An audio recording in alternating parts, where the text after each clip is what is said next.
The revised Big Ten schedule, winners and losers, when they play, if they play. Next on Mark Rogers TV, the voice of college football. We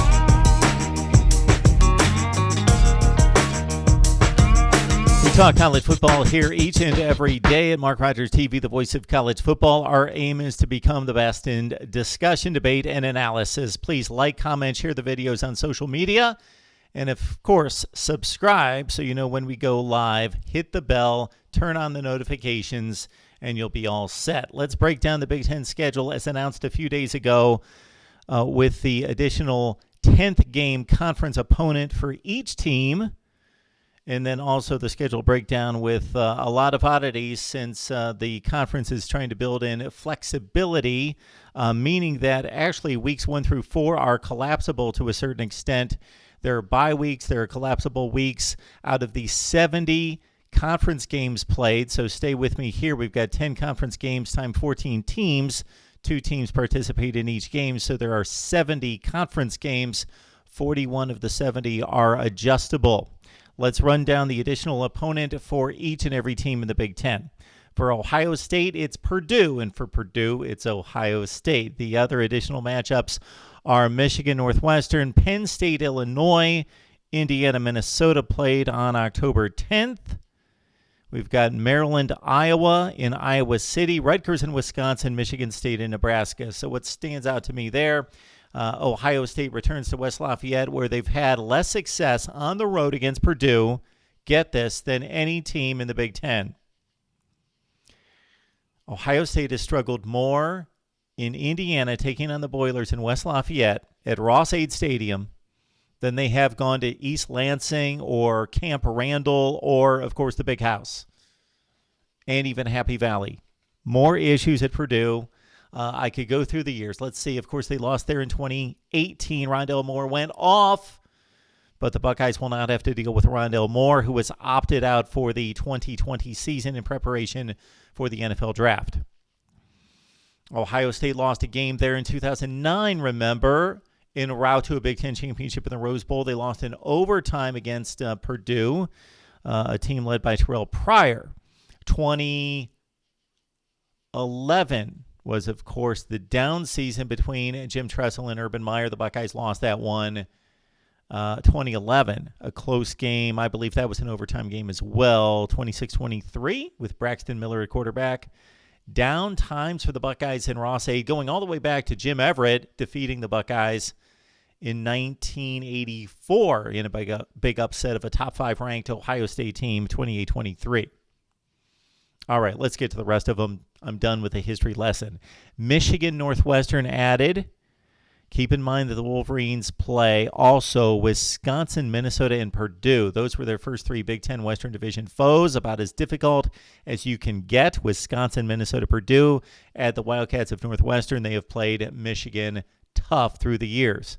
Penn State goes to Illinois. That's the additional game for the Nittany Lions. Scheduled. You got to underline schedule this season. Schedule and put it in pencil. That game is the last game of the season in Champaign, November 24th. Indiana at Minnesota, October 10th. But that game for Indiana, a difficult assignment, of course, going to the Twin Cities to take on Minnesota. But in addition to that, the Hoosiers play Ohio State the week before. Then they've got to go play Michigan the week after. So it's Ohio State at Minnesota at Michigan for a 3-game stretch for Indiana. Maryland goes to Iowa the very first week of the season. That's the added game September 5th. Rutgers at Wisconsin on the final week of the season. And you can see a trend here. Most of the additional games are either the first week or the last week. Rutgers at Wisconsin, November 21st. Michigan State goes out to Lincoln to take on Scott Frost and company after the bye on November 21st. So the big winner in this is obvious. It's Penn State. Their added games against possibly the worst team in the Big Ten. Certainly the worst team in the West we would expect in Illinois. It's a road game. It's November 24th. Slated, scheduled. But considering Penn State is looking to, of course, beat Ohio State and make it to the Big Ten championship game,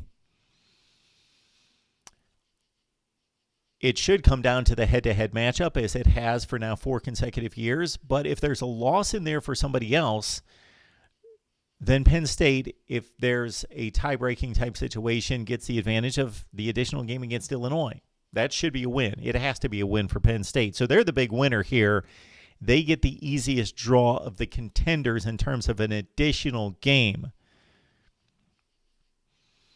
Also, of course, Iowa in drawing, or you got to say Wisconsin in drawing Rutgers is a big winner. Wisconsin in competing for the Western Division with Iowa and Minnesota. Although Iowa gets Maryland and Minnesota gets Indiana. Minnesota, Indiana in Minneapolis. So for those 3 teams to win the Big Ten Western Division, those should be give-me wins. Should be give-me wins for Wisconsin, Iowa, and Minnesota. So no real winner there, but just keep in mind the 3 Western Division contenders all pick up what should be wins. Minnesota, of course, the toughest draw, taking on Indiana, but that game's at home. The big losers are, okay, number 1, Purdue. They've got to play Ohio State. Illinois' got to play Penn State, and Indiana now gets, as I mentioned, not just Minnesota, a difficult team, minus Rashad Bateman, who was opted out of the season, but also between Ohio State and Michigan, so it becomes a very difficult stretch for the Indiana Hoosiers with Ohio State, Minnesota, Michigan. Okay. Again, weeks 1 through 4 collapsible. You can look online for more information there. A couple notable huge games, of course. The game, Ohio State hosting Michigan, not the last week of November, either the weekend before Thanksgiving or Thanksgiving weekend. Not the final game of the Big Ten season for the first time since 1942 in the middle of World War II. Minnesota, Wisconsin, Paul Bunyan's axe on the line. Not the final week of November either. That one moved up to September 26th. And an opening weekend that features Ohio State going to Illinois for the very first Big Ten game of the season on a Thursday night in Champaign. And then the next night, Indiana goes to Camp Randall to take on Wisconsin in a matchup that I'm looking forward to see Indiana-Wisconsin at Badger Stadium. All right. Currently, the Big Ten administrators are meeting. Of course, the MAC has canceled football in all fall sports. Could the Big Ten make a similar decision? They will unveil their findings pretty much as we speak. And also keep in mind, Michigan State, Northwestern, and Rutgers have suspended practice. They are not practicing right now because of positive COVID tests. Mark Rogers TV, the voice of college football, reviewing the Big Ten schedule. Your winners, Penn State. And the Big Ten Western Division leaders, Iowa, Wisconsin, and Minnesota, pretty much draw the same conclusion in terms of the additional game.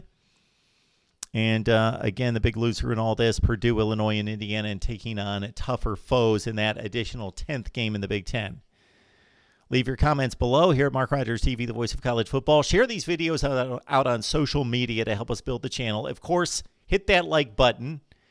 And then also subscribe and hit that bell for the notifications. That way you know when we're going live with our various editions of our live streams, whether that's a call-in show where we talk directly to you, our exclusive live streams, or our team-based Florida State, Ohio State, Miami, and other teams that we feature on a regular basis here at Mark Rogers TV, the voice of college football. We will break down the SEC next.